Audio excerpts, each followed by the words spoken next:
A gente teve uma semana quente aqui no Brasil. O presidente Lula está fazendo 3 viagens importantes. Ele teve semana passada no G20, foi para Cuba, saiu de Cuba, hoje chega a Nova York, aonde abre a Assembleia Geral da ONU. São temas importantes, mas eu quero focar aqui no que está acontecendo dentro do Brasil, nessa semana em que o STF conclui os 3 primeiros julgamentos dos baderneiros, dos terroristas envolvidos no quebra-quebra, na tentativa de golpe de 8 de janeiro. Foram condenados 2 réus a 17 anos e um réu a 14 anos. O Aécio Lúcio Costa, o Matheus Lima, a 17, e o Tiago Matar, a 14. Isso gerou piada, celeuma, discussão, conversa de botequim, aqueles advogados folclóricos de porta de cadeia que vão lá, confundem Pequeno Príncipe com o Príncipe de Maquiavel, falam em Afonso Pilatos, enfim, é gente que está lá para fazer stand-up comedy na tribuna da defesa do Supremo Tribunal Federal. Claro que isso acaba girando, todo mundo acaba comentando isso, e esses julgamentos vão pegar aí 1.345 réus dos 2.151 presos em 8 de janeiro. A gente que está já com tornozeleira eletrônica, que foi soltas, e 117 permanecem presos. Vai ser um julgamento, talvez o maior julgamento sobre um mesmo evento da história do nosso país. No entanto, apesar dessa gente ter que ser julgada com o rigor da lei, porque quebraram patrimônio público, porque foram bucha de canhão para um golpe de Estado, é preciso ver o seguinte: se a gente olha o perfil de quem está sendo preso, são peixes pequenos.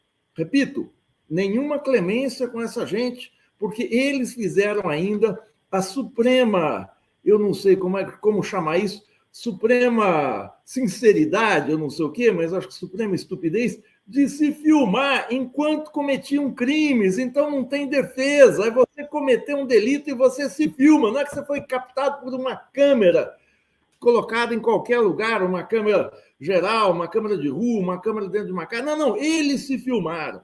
Agora, são peixes pequenos, gente. São peixes pequenos e não se pode esquecer que houve mandantes e financiadores.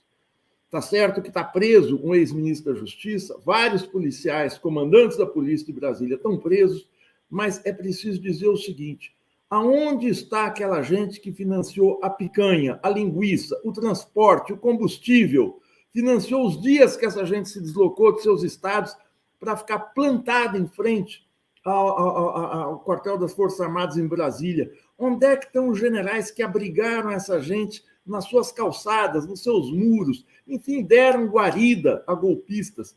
Onde é que estão os mandantes, os financiadores, numa quadra da vida nacional em que o exército brasileiro está na berlinda, está conhecendo um desgaste que nunca conheceu desde o início da República? O Exército, e eu digo o Exército porque entre as 3 forças é a mais numerosa e é a que mais entrou em atividade política, é a que mais interveio na vida nacional, apesar da gente ter tido a Marinha Aeronáutica fazendo esse pouco edificante papel de atacar a democracia. A República, vocês sabem, começou com um golpe militar do Deodoro, a gente teve barbaridades e genocídios cometidos pelo Exército Brasileiro, como a campanha de Canudos, como servirem ao estado de exceção durante o governo Arthur Bernardes nos anos 20, de sustentarem 2 ditaduras, a ditadura Vargas, a ditadura de 64, inúmeras tentativas de golpe de Estado, alguns deram certo, ameaçando a democracia, se enterrando até o talo no episódio do Rio Centro, em que ninguém foi punido, porque falta ao Brasil algo que nas sociedades democráticas é algo normal. Qual é o papel das Forças Armadas numa sociedade democrática? Não é Forças Armadas ameaçando a democracia, aparecendo como guarda pretoriana de quem quer que seja, aparecendo como poder moderador. Mas se os militares saíram desgastados em 64, porque o governo Figueiredo, entre 1979 e 1985, foi um governo de desastre econômico, de desastre na corrupção, de desastre no desgoverno, Agora, a gente tem números para comprovar como é que está o prestígio dos militares diante da opinião pública. Ontem, sábado, saiu um Datafolha, que já foi objeto de live aqui no DCM, já foi bastante noticiado, que dá conta. Fernando, se você puder botar o quadro aqui, eu te agradeço aí. 61% da população avalia que oficiais das Forças Armadas estão envolvidos em irregularidades durante o governo Bolsonaro. 61%.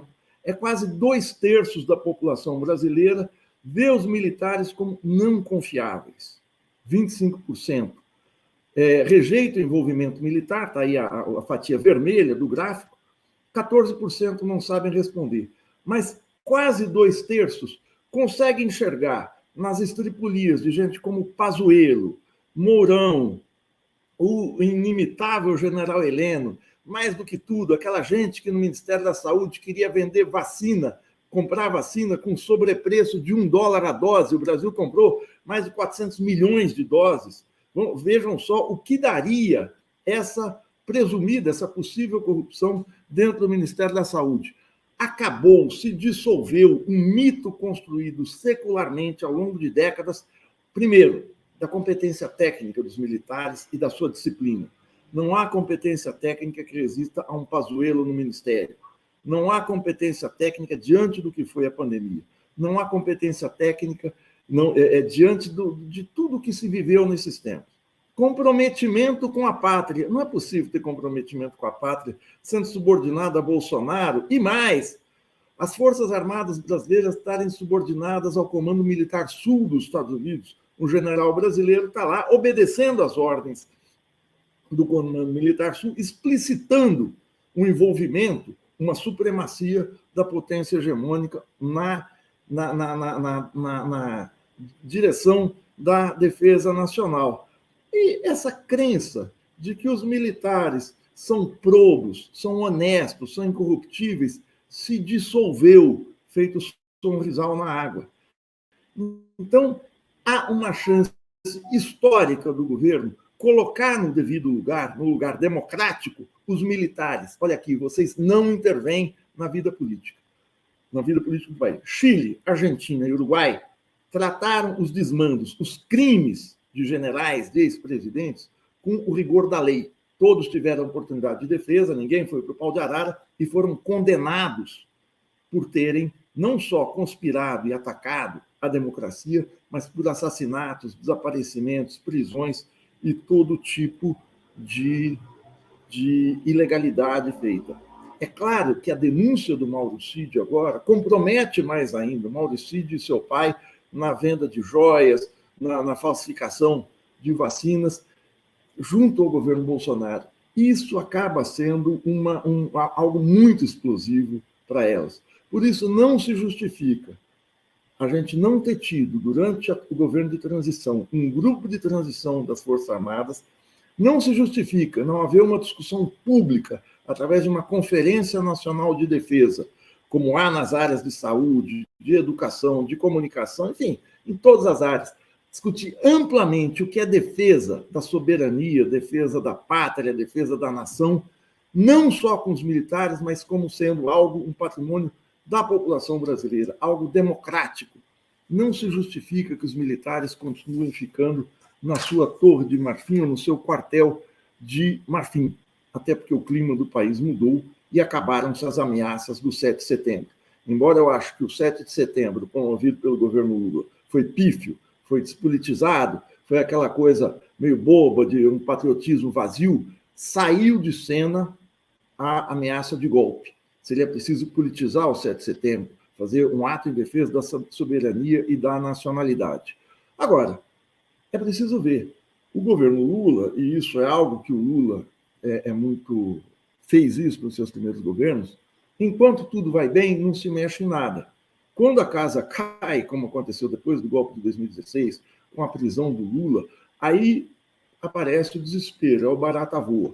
Por isso é bom, enquanto o Lula está bombando nas pesquisas, quando esses inimigos da democracia, que são esses generais do alto comando, estão na pior situação na história, aferida por pesquisas, que é hora de enquadrar e de abrir esse debate amplo, é uma janela histórica que pode não se abrir novamente. Por isso, eu acho que nós temos aí uma disputa muito grande para ser feita com a extrema-direita, que persiste nos governos de São Paulo, Rio de Janeiro, Minas Gerais, Paraná, Santa Catarina, que permanece aos olhos aí com a condescendência do governo petista da Bahia na PM, essas práticas excludentes, essas práticas racistas que persistem. Eles perderam as eleições com Bolsonaro, mas eles continuam aí, continuam esquentando a chapa para tentar voltar em 2026. Por isso é bom não vacilar.